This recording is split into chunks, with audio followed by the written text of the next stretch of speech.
In this video, we will look at how to use mesh current method to solve a circuit containing a dependent source. Also, we will compare the solution obtained using mesh current method and node voltage method for this given circuit. The dependent source is highlighted here. We can see that there is a plus minus inside the symbol, and the magnitude is in terms of a current. So this means this dependent source is actually a current controlled voltage source. The main steps in applying mesh current method to this circuit are listed here. The first step is to identify and label the mesh currents. Recall that a mesh is a loop that does not contain any other loops within it. And this circuit has three meshes. These have been labeled I1, I2, I3. For I1 and I2, clockwise direction has been assumed, and for I3, anti-clockwise direction has been assumed. The direction of the mesh currents does not cause any issues with the mesh current method, and no matter what direction is assumed, in terms of the circuit variables such as power, currents, and voltages, we arrive at the same values for the circuit elements. So let's start the process of applying Kirchhoff voltage law to the meshes. So this is mesh 1. We can start anywhere in this mesh. Let's start at the 20 volt source. We can see that I1 is entering the terminal marked minus and leaving the terminal marked plus. So going from minus to plus is a voltage rise, and as per passive sign convention, voltage rise is written with a negative sign. So this gives minus 20. The next term is a voltage drop across the 2 ohm resistor, and this has only current I1. So this gives plus 2I1. The last circuit element in this mesh is the 20 ohm resistor.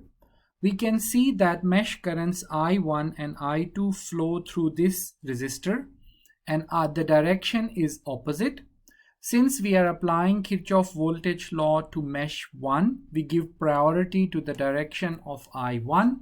So this gives plus 20 I1 minus I2 is equal to 0. Next, let's do this for mesh 2, starting at the 5 ohm resistor.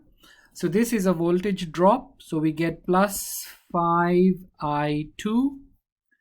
Through the 10 ohm resistor, we have two currents, and we can see that because we assumed anti-clockwise direction for I3, now I2 and I3 are flowing through the 10 ohm resistor in the same direction.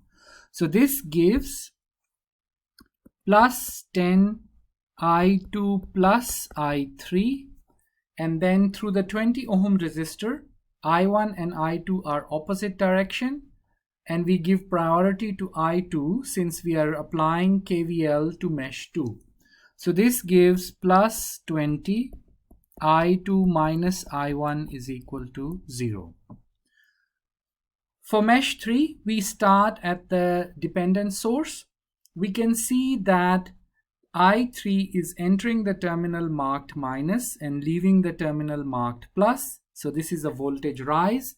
So this gives minus 8I5. Through the 2 ohm resistor, we get plus 2I3. And through the 10 ohm resistor, since I2 and I3 have the same direction, we get 10 I3 plus I2 is equal to 0. Whenever the circuit has a dependent source, we need to write the dependent source constraint equation. And what it means is that the parameter which is controlling the magnitude of the dependent source, in this case current I phi, we need to express it in terms of the mesh currents.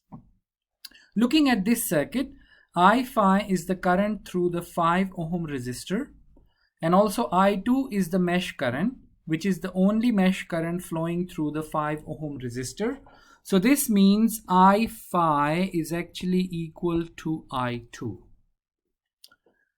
Now this means that we actually have three equations to solve. We can substitute I phi is equal to I2 here, and then we have three equations and three unknowns.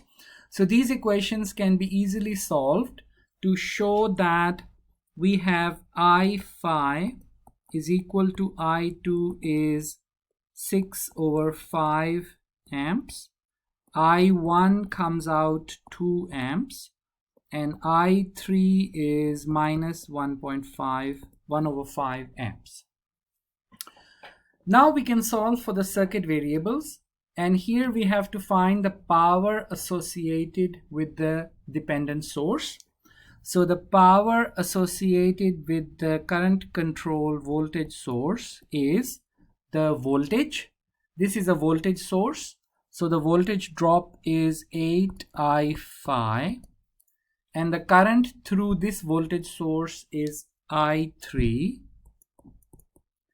And now we need to use passive sign convention to decide the sign of the power calculation. We can see that I3 is entering the terminal marked minus.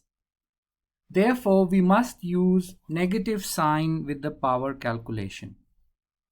Now we can substitute the values.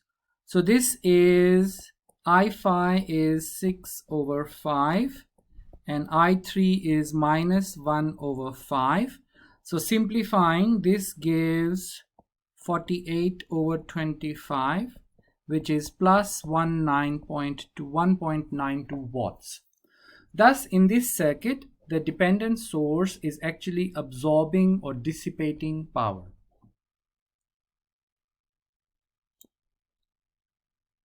In one of the earlier videos in this series, we solved the same circuit using node voltage method, and the solution is shown here for comparison.